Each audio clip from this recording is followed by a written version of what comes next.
comedian David Feldman. David's worked on a couple of shows, you know, Roseanne, Dennis Miller Live, Real Time with Bill Maher, The Daily Show with Jon Stewart, and actually the list is much longer, but I'm going to stop there because I think the point is made. David, welcome to the Young Turks. Thank you for having me. I think you're going to have a career, David. I think you're going to. Yeah. You know. I think you're I had a career. It's over. Okay, now, you know, I see Dennis Miller. By the way, before I get into that, I should say David and I are both going to be at Pop and Politics tonight at the UCB Theater at 5919 Franklin Avenue in Hollywood, if you're in the area. That's at 8 o'clock, okay? Okay, so Dennis Miller Live. What happened to that guy? I worked for him for 10 years on HBO, and he was a moderate. And Yeah. then he was changed by 9/11. Not 9/11 2001, 9/11 1999. Right. He got into a nasty car was it that accident happened? and his head got bumped, and he became a Republican. I'm sorry, what? Yeah, I remember what a big day 9/11 1999 was. Well, It was, yeah. What was your? I'm sorry. Well, So, What about- I was just going to say, like, did you see a point at which he started to turn? I mean, and how does 9/11? I mean, and then I don't know how well you know him, but how does 9/11 change your views on what affirmative action, abortion? I don't know about everything. Apparently, how does it turn you into a Fox News robot? Well, I think he is against affirmative action, but I think he's pro-abortion. Okay. So I think he's not completely over the cliff. How does it turn you into a... Look, I'm not happy with his politics, but he was very good to me for 10 years. I was able to raise a family. He respected the Writers Guild Union and treated the writers with respect. You know, the interesting thing about working for Hollywood liberals is the ones who you think would be pro-union, the ones who talk a big game, aren't necessarily in practice so sweet. And the ones who are tough and on the outside despicable actually treat their employees pretty well. So I'm a lefty, but there's nothing more disgusting than a person who claims to be a lefty and breaks up unions and treats the Writers Guild poorly. And some of my knee-jerk bosses have done that. Done the same. Is there something about Dennis Miller too that he liked being different? I mean, that he Yeah. So I mean that he got a lot of currency and mileage out of that as well. You know what? First of all, Dennis, I'm sad. I'm sorry to tell you this. Of all the guys I've worked for, Dennis Miller is the funniest, the sharpest, has more brain power than everybody in comedy combined. It's a sad thing to say because he's That's a strong right-wing. statement. Yeah. Well, he is. And if he were sitting in this room, he'd have you rolling over.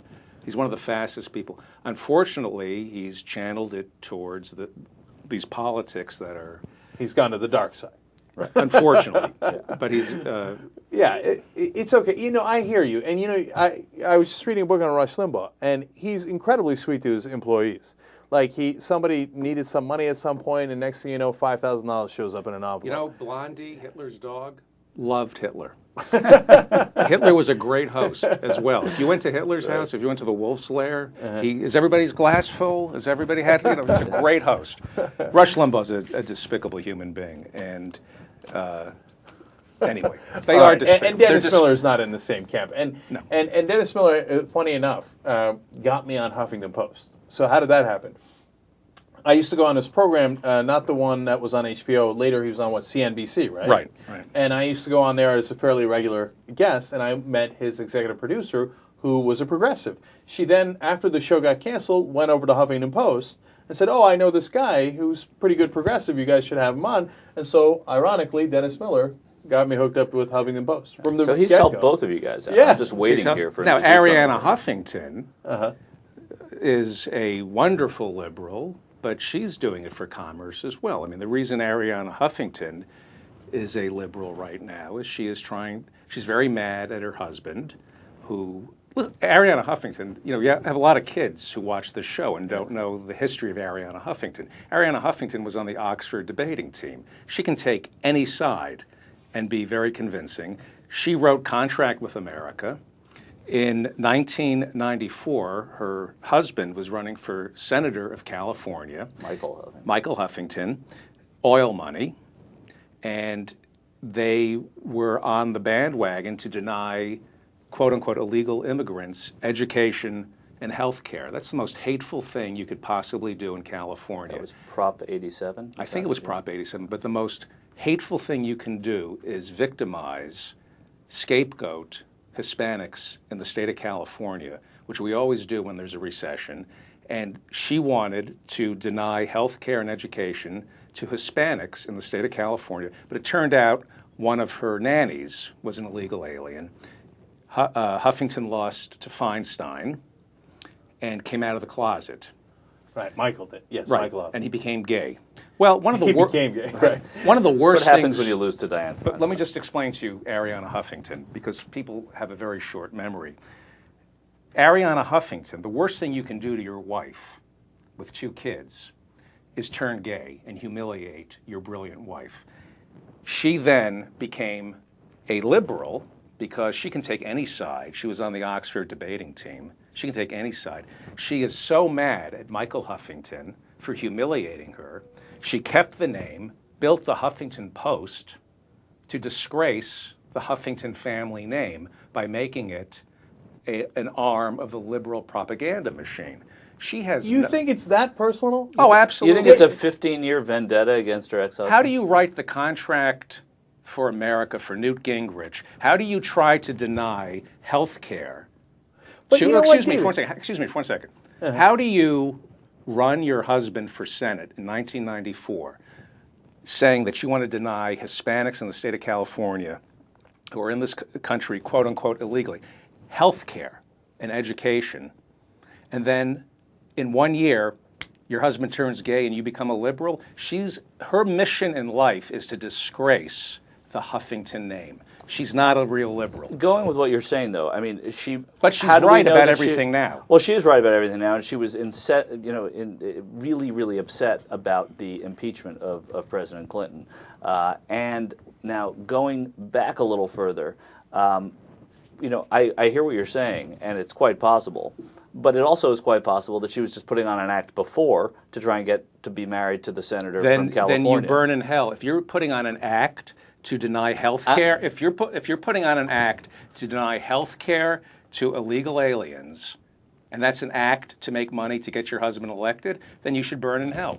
Well, all right, hold on. I got to regulate in here. Okay, because now people are going to... By the way, I'm a comedian. No, I know. But this is an interesting conversation. No, it is an interesting conversation. Because there's no memory. Let You can reinvent yourself in America. That's the just problem. answer what you said. That is true. You can reinvent yourself in Because America. we have no memory But here. what I'm saying is we don't know which was her real... You could say the liberal is an act, or you could say the conservative was an Right, act. but I don't believe either. Hold on. Okay. yeah, and you I can think also- she's totally genuine. Okay, I don't believe your theory at all. Okay. Now, look. You're free to be wrong. Okay, and now you got to remember, I have, people will think, oh, but Cenk writes for Huffington Post. He's been doing it for 5 years, etc. She's been on the show. So I want to let the audience know that. Does she pay her Okay. bloggers? No, she doesn't. So pay. how is she pro-union? How is she pro-liberal? How is she pro-working person if she doesn't pay her bloggers? She's just as bad as Rush Limbaugh. No. Okay, that's a whole separate issue. But look, That's the big issue. No, on whether she's genuine or not. Look, how do I know that somebody could be genuine and have been on both sides? I was a Republican, okay, and I didn't. Then I'm leaving. And I didn't. Okay, and I didn't have a gay husband. Okay, I'm not trying to disgrace the Uyghur name on purpose. Okay, You're just doing it unintentionally. right, and because David, things change, and the Republican Party has become maniacal, right? You have to. I don't mean to interrupt you, but I'm sorry. But we have dismissed Freud in America. There's no introspection. Nobody's on the couch anymore. The reason Rush Limbaugh is a Republican is he has issues below the belt. This is a guy who went to the Dominican Republic with Viagra. He can't perform for women. He's been married 3 times. It is impossible to separate your psychology, the defects in your brain, with your politics. Rush Limbaugh is a flawed man. He is probably impotent, And that's why he is racist and hateful, and that's where the politics comes from. You can't separate the sickness from the politics. But how do when you you're feel talking about the it? Republicans. But I'm not a getting a flawed clear man. view I'm here. a flawed man, and I'm not a crazy conservative either. I mean, Right. You know. But you're And- introspective. But David, Somewhat, when I was yeah. a Republican, When were you a Republican? You know, actually, wait a minute. He might be onto something. I used to get laid less when I was a Republican. Uh-huh. Yes, there it is. And I started getting laid. All of a sudden, I'm a lib. Okay. So, okay, I retract These are that. these are hateful, racist. This is what has happened in our country. I believe in good and evil, and half the world is good and half the world is evil. And what's happened, the Republicans and Lee Atwater talked about this. Instead of saying the N-word, Lee Atwater got George, the first Bush elected George president, H.W. Bush. by bringing in Willie Horton. And Lee Atwater said it used to be we'd say the N-word, the N-word, the N-word, and now we say get rid of welfare, no busing, tax cuts. So all these people who are hateful human beings, they say, you know what, I'm not a hateful human being, I'm a Republican. That's what it's become. It's become a repository for impotent racists. Okay, I'm half with you. Okay, but here's the other half. So, for example, I was for, and I still am for, welfare reform, right? Because I thought it gave the wrong incentives. Now, that I didn't believe that there was welfare queens, and that was the real problem. The real problem is the CEOs taking all the money, the bankers taking all the money, the defense industry taking all the money. I get all that, but nonetheless, if you say to people, "Hey, I'm going to pay you indefinitely if you don't work," you've accidentally set up the wrong incentive structure. So, could you be for welfare reform and be a Republican like that and not actually be a racist? Welfare reform was a red herring. It's false. I mean, look, the Center for American Progress just issued a report this week about working mothers. Working mothers are working 15 extra hours a week now than they were 20 years ago. This is why our kids are fat. This is why we're getting fat. We don't have the time. We're being squeezed by our bosses. Welfare reform. How do you tell a mother of 3 kids to go get a job and then say you're for family values? But remember, that was Clinton, and he actually put in the bill that they would provide children's services. Clinton ruined America. The Telecommunications Act of 1996. Clinton was a bad president. Okay, now that's... Well, I disagree, but Okay. I can't sit here and just hear that Clinton ruined America, because I don't think Clinton ruined America. Now, I'm I don't saying- think He one- was a tool of corporate America. He was the extension of Ronald Reagan. Okay, now, if you thought I was against corporate America, wait till you get a load of David Feldman. Okay. Or the Gulf of Texaco. Look at the... All right, so David, let me ask you one other thing, because you mentioned the Gulf Are you there. mad at me? No, I just disagree with you. I'm never mad Clinton? at anybody. No, I don't get mad. Yeah, But I okay. just Yeah. disagree. I'm halfway between you guys, by the way, because the stuff he did as he was leaving office, the deregulation of finance, wound up purposely or not purposely ruining America. So I like Clinton as a president until then, Right, and but then I don't David think, is first of all, right. I don't think Bill Clinton ruined America. I don't think deregulating finance did. I don't think engaging in the Telecommunications Act ruined America. It I don't ruined think Hollywood. I don't think Hollywood is not America. I mean, that's is different. now. You said America, not Hollywood before. I don't think anything that either of the two of you have mentioned was about ruining America. I think that he was a progressive president in the real sense of the word progress, in the real sense of the word, not the pseudonym for liberals. I think that what he did as president brought us literally into this century, not just because of the chronology of his presidency, but because he took steps that in order for America, especially in order for the Democratic Party to move on, had to be taken at that point. And I think like welfare reform, like literally like free trade, which I don't think was successful. But I think that taking the Democratic Party to a place where it was having a dialogue about things that they had been left in the wilderness about was very important to the party. Well, let me ask you about welfare reform. Yeah. Okay. We're in a depression. Would you agree that it's a depression? I'm not. It's below my pay grade. Okay, but or you have above to my get- pay you grade have to to say leave to welfare. identify this as a depression. You have to leave welfare after 5 years. That's right. That was that was Yeah. Reagan, not Reagan. What was his name? Clinton. Clinton. That was. I get the two confused. That was welfare reform. Yeah. What do we do now? What do we do? What do you tell a single mother with 3 kids when the 5 years are up? Well, first of all, I don't. Bill Clinton, at the same time as talking about welfare reform, as Cenk said, it was talking about assistance to children, child health care, all the things that were expenses that welfare mothers were having to incur on their own. I think that it is important to encourage and facilitate taking people on welfare and trying to get them to work. So that Why should a mother of 3 kids have to work? Well, a mother of 3 kids, I wouldn't say that every single mother of 3 kids should have to work, and I don't think that he did not obliterate welfare. He reformed welfare. So it's not he didn't end welfare. Welfare is in crisis right now. Well, he didn't anticipate. A lot of government entitlements are in crisis right now because he didn't anticipate what happened to the economy in the Bush years, the next 8 years ensuing. I want to do one thing from today, okay? Because I'd love to engage in that debate on welfare reform because I think it's all about incentives and I think. So, but let's leave that aside for a second. So, we're talking to comedian David Feldman. I am a comedian, by the way. Well, you've said some really funny stuff, actually. Well, okay, that was... Okay, so he wrote for Roseanne, Dennis Miller, Real Time with Bill Maher, etc. BP, we got the oil spill disaster here. One, what do you think about Obama's response? And two, given your thoughts on Clinton, etc., I'm curious to think of curious to hear what you think of Obama now. I love Barack Obama.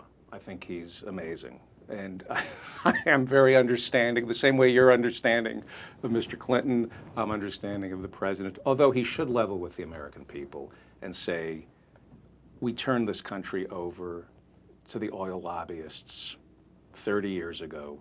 There's nothing we can do. We're a pitiful giant. We can't win in Iraq. We can't win in Afghanistan. And we can't plug the hole. There's nothing. We don't have the equipment.